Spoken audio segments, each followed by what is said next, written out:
American Catholic History is brought to you by the Star Quest Production Network and is made possible by our many generous patrons. If you'd like to support the podcast, please visit sqpn.com/give.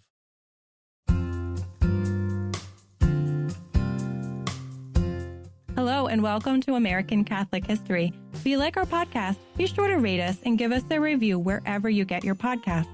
I'm Noëlle Crowe. And I'm Tom Crowe. Today we're talking about a tremendously interesting man. John McLoughlin was a physician, fur trader, businessman, peacekeeper, and major administrator of a huge swath of the Pacific Northwest, from San Francisco to British Columbia. He was also a devoted husband, father, and Catholic. He was a big man in many ways. First, he was physically large at 6'4" and powerfully built. He had a full head of hair that he wore long, and by 40 years old, it was stark white. He also had a temper, was known to be impulsive, but he was fair and compassionate, and was never afraid to do the thing he thought right, regardless of the consequences. He made his name as the chief factor of the Columbia District of the Hudson's Bay Company between 1824 and 1846. But let's back up a bit and talk about where John McLoughlin came from. So John McLoughlin was born in 1784 in Rivière-du-Loup, Quebec. He was the second of 7 children to what we would call working-class parents who were Irish, Scottish, and French-Canadian, and Catholic. He was baptized at the Catholic parish, but then he was mostly educated by his very anti-Catholic Presbyterian grandfather. So he wasn't fully raised Catholic, but he also didn't become anti-Catholic. He was apprenticed to a Quebec physician at 13 years old, and when he was 19, he successfully passed the exam and received his license to practice medicine. That year, he signed on with the Northwest Company as a surgeon and an apprentice clerk. The Northwest Company was one of 2 major trading companies that basically governed most of Canada and parts of America. The other was the Hudson's Bay Company. These massive companies were chiefly known for trading furs, but in the territories that the British government controlled but hadn't yet established a governing structure, the task of enforcing British law was given to the leaders of those companies. Right. The fur traders were going out into the wilderness because that's where the animals with fur were. So when they went out, they established trading posts, fortified towns, and other infrastructure that comes with civilization. The government didn't have compelling interest in settling most of those areas, so they would basically empower the companies to enforce the British law in the communities that would spring up. And it was to one of these, Fort William, on the northern shore of Lake Superior, that John McLoughlin was initially sent. Yes, while there he did practice medicine, he also served as a clerk, organizing the shipping and harvesting of furs. In 1814, he was made a partner in the company. And he got married for the first time. Yes, with his first wife, he had a son, Joseph, but it seems his first wife died in about 1809. About a year later, he married for the second time to a native lady who was the widow of another fur trader. Her name was Marguerite. She already had 4 children, 3 daughters and a son. John and Marguerite had 4 children together, including a son named John Jr. It's important to note that since there weren't ministers or priests available at these outposts, the marriages were generally civil marriages, and that is what the McLoughlins was for many years. In 1821, the Northwest Company merged with the Hudson's Bay Company, keeping the name of the latter, and McLoughlin was instrumental in negotiating that merger. And this was where his career really took off. Within a few years, about his 40th birthday, he was named Chief Factor of the Columbia District of the Hudson's Bay Company. Now, this was a significant promotion and an impressive responsibility, but what does it mean? Well, within the Hudson's Bay Company, the main officers were called factors. They were the ones who conducted the business affairs of the company, and since the company existed to conduct business affairs, they were the main movers and shakers, the main power brokers in their designated regions. And he was made chief factor of the Columbia District, which covered the entire area on the west coast of North America that was south of Alaska, north of San Francisco, and west of the Rocky Mountains. So it was an enormous area that he was made chief factor over. The base of operations was along the Columbia River, which today forms the border between Washington State and Oregon. To give a little more of the geography for those not familiar with the region, not too far upstream from the mouth of the Columbia, the Willamette River empties into the Columbia. The Willamette River runs through the Willamette Valley, a fertile valley that runs north-south along the western edge of Oregon. The majority of the population of Oregon lives in that valley. and McLaughlin's story involves that area also. Yes, but that comes later. So John and Marguerite and their children headed west and arrived in present-day Oregon in 1824. John McLaughlin's job was simple: make money for the Hudson's Bay Company. The Columbia District had only been in the hands of the HBC for 2 years and hadn't done well as yet.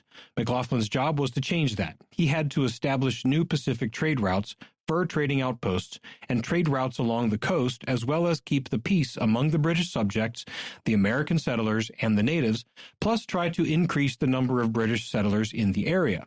It was important to increase the number of British settlers because Britain and the U.S. both claimed the land, what the Americans called the Oregon Country. Yes, in 1818, the two nations had signed a treaty which set the national border between the U.S. and what is today known as Canada at the 49th parallel, run east-west between Minnesota and the Rocky Mountains. But west of the Rockies, they couldn't agree. So in that 1818 treaty, they decided to set aside the question of that wild and unsettled country and deal with it later. Different settlements from those two countries would be autonomous little pockets of their home countries and be largely self-governing. But unlike the Americans, who came out in mostly small, unconnected groups, the British came out organized under the umbrella of the HBC, and that made John McLoughlin the most important man out there. He was suited for it, too. His superior in the HBC, George Simpson, the governor of the entire northern department of the HBC, described McLoughlin as a man of strict honor and integrity, but a great stickler for rights and privileges, and that he possessed an ungovernable, violent temper and turbulent disposition, which often led to conflict. Conflict isn't always a bad thing, and Simpson may have only made it sound like a bad thing because he didn't appreciate it when McLoughlin disagreed with him and let him know it. Well, that certainly became an issue, as we'll see. Yes. So McLoughlin set about making the Columbia District better. He moved the headquarters from Fort George, modern-day Astoria, Oregon, to Fort Vancouver on the north bank of the Columbia River, so in present-day Washington state. Fort Vancouver flourished under his leadership. By 1836, it was a bustling metropolis of 800, making it the largest settlement on the West Coast. He did it without any official military presence, keeping the peace by the force of his own personality and his imposing physical size. He also established many more outposts along the coast from Juneau, Alaska, to the Yerba Buena Peninsula, modern-day San Francisco. He maintained good relationships with the natives, knowing that to do otherwise would make it impossible to be successful at trapping and fur trading, and he was very fair and compassionate in dealing with disputes between British subjects, American settlers, and the natives. He also made enormous strides in establishing new Pacific trade routes, plus a more prosperous maritime trade along the coast. And all of this greatly increased the profits of the HBC. Yes, quite. In 1836, one particular ship bound for London was laden with a cargo of furs worth $380,000. That's more than $13.2 million today. In the fall of that year, Governor Simpson recommended and the Council of the Northern Department of the HBC approved a resolution praising him and his work and giving him a raise. He was the driving force behind the emergence of the Pacific Northwest as a major economic and population center. In 1841, he was even made a knight by Queen Victoria at Buckingham Palace. But while he was respected and praised, and there were no Indian wars during his tenure, all of his tactics weren't peaceful and cooperative. No, it was still a dangerous place to be, and some people only respect force. So while he did not tolerate mistreatment of the natives, his own wife was a native after all, he did not tolerate savagery and attacks. When some natives killed some HBC employees, he sent out a raiding party which destroyed 2 native villages, killing about 20, and they destroyed all of the food and every canoe they could find. He also took significant exception when an Anglican minister insulted his wife Marguerite, calling her a female of notoriously loose character. McLoughlin beat the man severely in the public square. Seems reasonable. He also took a harsh line with business competition. It was very important to keep the American fur trading companies out of the region, so when he caught wind that some Americans were looking to establish themselves, he had his trappers go around and harvest every beaver they could find so the Americans would find a fur desert and be discouraged. Keeping the Americans discouraged had political motives, too. Yes, since the U.S. and Britain were in a sort of stalemate over actual control of the region, everyone kind of knew that the question would be determined by who had more settlers in which part of the region. So McLoughlin and Simpson tried to encourage more British to move out there, and when Americans came over the mountains and arrived at Fort Vancouver, McLoughlin would encourage them to go do their thing south of the Columbia River in the previously mentioned Willamette Valley. During this time, he had also staked out a personal claim in the Willamette Valley near the waterfall, a place where he would eventually build a home. Yes, which was interesting because he kind of knew from early on that holding on to the land south of the 49th parallel was a losing battle, that the Americans would settle the area and his holdings would eventually be part of the United States. Right, and because this was the clear trajectory of things, his reception of Americans who made it to Fort Vancouver was sort of the beginning of the end for McLoughlin with the Hudson's Bay Company. Yes, there were many, Governor Simpson included, who thought he treated the Americans too well, that he was too hospitable. They thought that maybe if he were less so, fewer would come out, and he disagreed and kept doing his thing. He had a twofold reason, which he wrote about later in life when all of these issues came to a head. He said, quote, "If I had acted differently to what I have and refused assistance to the first American immigrants, Fort Vancouver would have been taken and the company's property in it and the company's business in the department destroyed, and for which robbery and outrage the company would never have recovered a farthing. If I had refused them assistance, they would have starved. The world would have raised a hue and cry against the company, and the succeeding immigrations would have eaten the crops the farmers had on hand, and they would, as a last resource, have taken Vancouver." So essentially, he recognized he was between a rock and a hard place.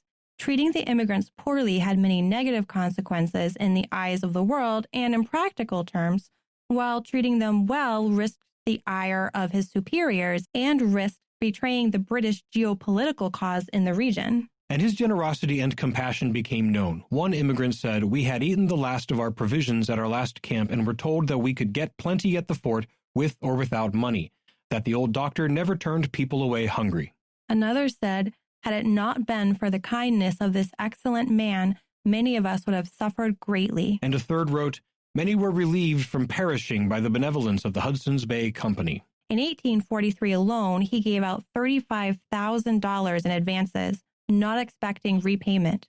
That's more than $1.2 million today. Among the many American immigrants were missionaries, lots of missionaries. Among them were two Catholic priests, Francois Blanchet and Modeste Demers. Demers and Blanchet. I remember those names from episode 18 of American Catholic History about Archbishop Charles Sagers.